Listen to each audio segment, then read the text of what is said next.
región en la Sierra Amazonía del Perú, que está en la confusión de 3 regiones: Junín, Cusco y Ayacucho, y ahora también Huancavelica.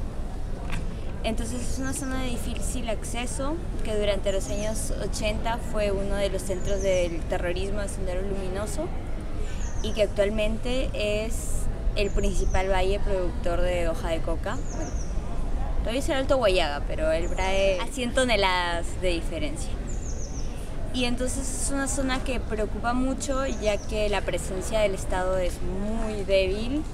Es una zona básicamente de impunidad y que está en zona de emergencia, entonces está bajo control de los militares.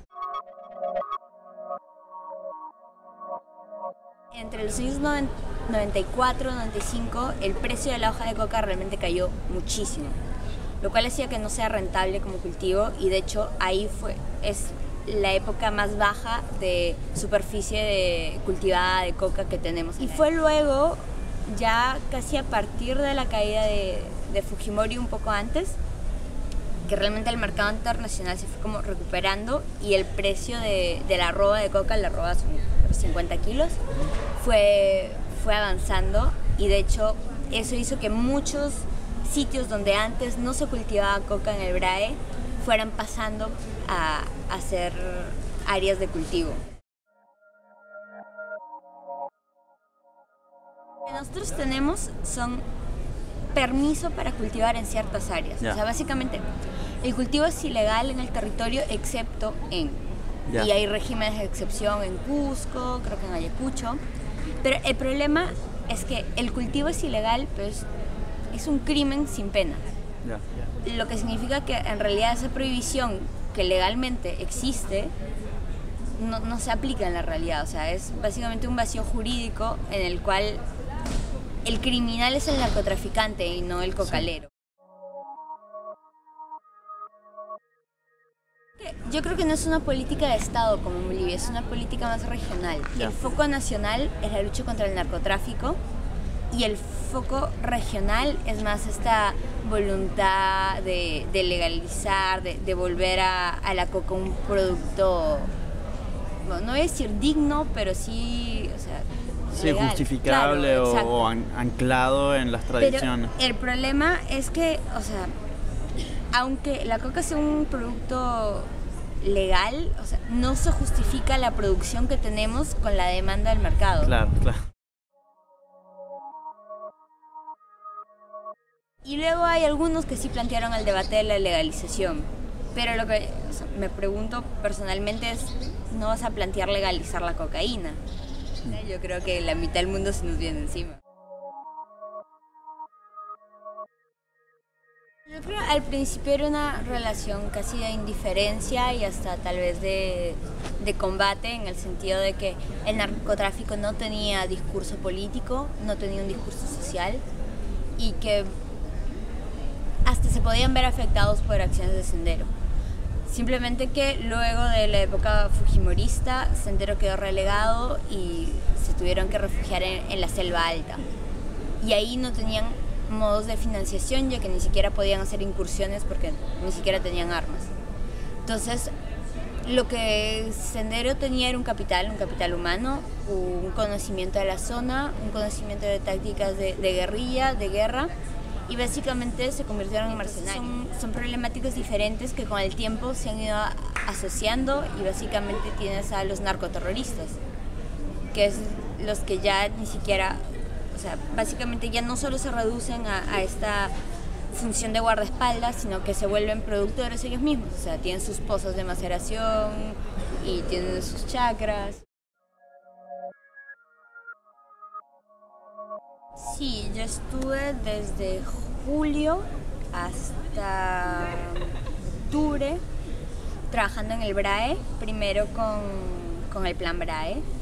Estuve de pasante un par de meses y entonces básicamente estuve viviendo en el BRAE como casi 3 meses, bueno, entre Lima y el BRAE, pero sí, casi un mes de corrido en el BRAE, 10 días en Lima. Y entonces conocí, bueno, los distritos de Ayacucho. Yo estuve viviendo en Pichari, en Cusco, que es donde está el comando de las Fuerzas Armadas, el Frente BRAE. Y luego también estuve viviendo en la parte de Junín, en Mazamari y Pangoa. Entonces básicamente ahí uno ve las diversas facetas del BRAE, porque no es lo mismo estar en Cusco, Ayacucho, en el sur del BRAE, que en Junín, por ejemplo. O sea, son mentalidades muy distintas, y de hecho uno entiende que el problema no es el mismo en todos los lugares.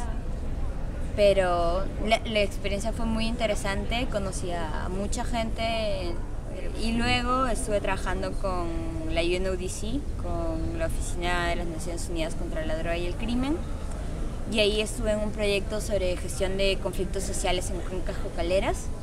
Entonces fui con ellos, volví a ir al BRAE, y esta vez desde otra perspectiva, porque no es lo mismo ser recibida cuando trabajas para la Administración Nacional que cuando trabajas para la cooperación internacional. Así que trabajemos todos para la cooperación internacional. ¿Qué diferencia? Porque la gente es mucho más hostil cuando, o sea, ellos asocian Plan BRAE, por ejemplo, a presencia militar. Entonces... Y presencia militar, abusos. Exacto. Entonces, y es realmente contra, y es un rechazo frontal. La cooperación internacional tal vez, bueno, USAID tal vez menos, pero tiene una imagen un poco más positiva que el gobierno nacional, porque no está asociada a toda la imagen del pasado de gobierno.